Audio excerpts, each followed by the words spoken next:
Hello, my name's Dominic with Cutler Real Estate. Thanks for tuning in today.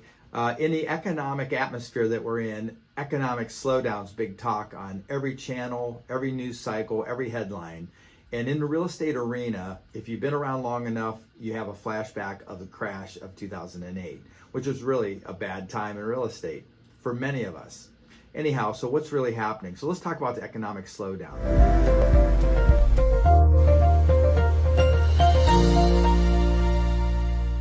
So I want to be able to go through some graphs, show you some charts of what's happening, okay? And then put it in perspective so it makes more sense to you. So let's look at the first one.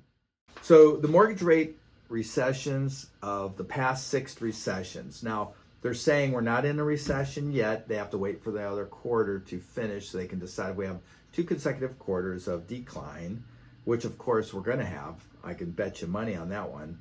But what I wanna show you is when you look at the mortgage rate and recessions over the past, since 1971, 50 years, you can see in the yellow, the first one was in the 80s, 1980, where the rates were 16% in the first recession, then it dropped to 11.8.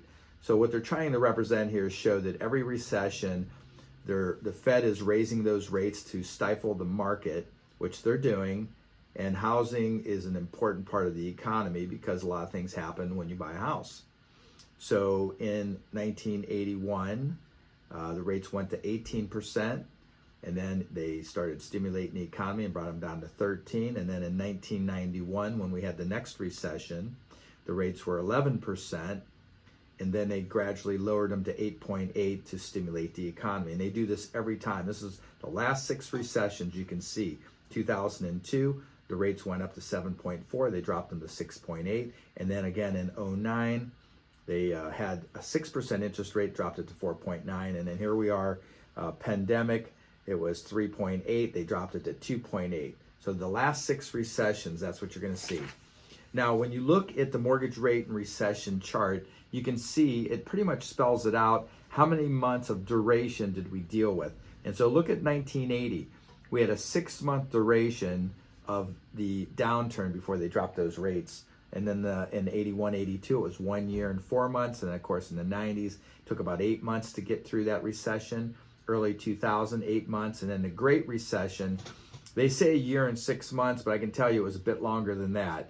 And then COVID, 2 months to make those rate adjustments. Now, what this is supposed to show you when you look at the recession chart, it doesn't equal housing crisis. And what they're trying to explain is that since everybody's on edge right now with the stock market, with their housing, flashbacks of 08, what they're trying to represent here is when you look past the past 40, 50 years, you're going to see in 1980, when the recession happened, the values averaged about 6.1% of your home appreciation instead of losing value. Then in 81 recession, it was 3.5. And then in 91, it dropped to 1.9. So it was a slight depreciation. And then of course in 2001, 6.6% was the appreciation in that recession.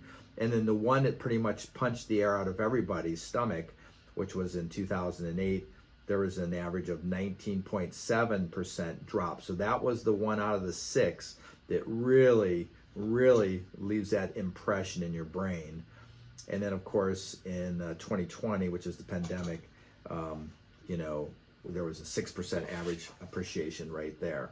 So when you go through history and during the recessionary periods, interest rates as they go up, they always come back down. And so we're hoping this is not any exception. So in closing, I would just say we're going to probably be in another recession, the 7th one. And so we're going to be cautiously optimistic about what's happening.